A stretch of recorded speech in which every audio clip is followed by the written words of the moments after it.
ఉదయం పెళ్లి జరిగితే అదే రోజు సినిమా షూటింగ్ లో పాల్గొన్న నటుడు ఎవరినైనా చూసారా? టాలీవుడ్ స్టార్ కమెడియన్ అలీ ఇలాగే చేశాడట. మరి అది ఏ సినిమానో తెలియదు కానీ అతను తన పెళ్లి రోజే రాఘవేంద్రరావు దర్శకత్వంలో తెరకెక్కిన ఓ సినిమా షూటింగ్ లో పాల్గొన్నట్టు వెల్లడించారు సీనియర్ నటుడు కోట శ్రీనివాసరావు. అలీ పెళ్లి రోజు షూటింగ్ లో పాల్గొనడం గురించి ఈయన చెప్పడం ఏంటి అంటారా? రాఘవేంద్రరావు గొప్పతనం గురించి ఓ ఇంటర్వ్యూలో మాట్లాడుతూ ఆయన ఈ విషయం వెల్లడించారు. మరి అలీకి అలాంటి అత్యవసర పరిస్థితి ఎందుకొచ్చిందో తెలుసుకుందాం పదండి. రాఘవేంద్రరావు గారు తన సినిమా యూనిట్లో ప్రతి ఒక్కరిని చాలా బాగా చూసుకుంటారు. వాళ్ళకేం కావాలో అది సమకూర్చి పెడతారు. ఒకసారి ఒక పెద్ద సినిమా షూటింగ్ సందర్భంగా ఓ పెద్ద ఆర్టిస్టు అనుకున్న ప్రకారం సెట్కు రాలేదు.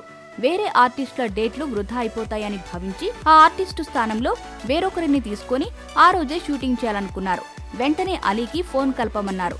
అతను తనకు ఉదయమే పెళ్లయిందని, ఇంట్లో వాళ్లు మిగతా ఏర్పాట్లేవో చేస్తున్నారని అన్నాడు. అయితే మిగతాదంతా తాను చూసుకుంటానని, వెంటనే భార్యతో కలిసి హైదరాబాద్ వచ్చేయాలని చెప్పారు రాఘవేంద్రరావు. ఆయన అంత అత్యవసరంగా రమ్మన్నారంటే తప్పనిసరి అయి ఉంటుందని భార్యతో కలిసి ఫ్లైట్ ఎక్కి హైదరాబాద్లో దిగాడు ఆలీ. ఆ రోజు ఆలీతో షూటింగ్ చేయించి ఆ రాత్రికి ఒక స్టార్ హోటల్లో అతడికి ఫస్ట్ నైట్ ఏర్పాట్లు బ్రహ్మాండంగా చేయించాడు రాఘవేంద్రరావు.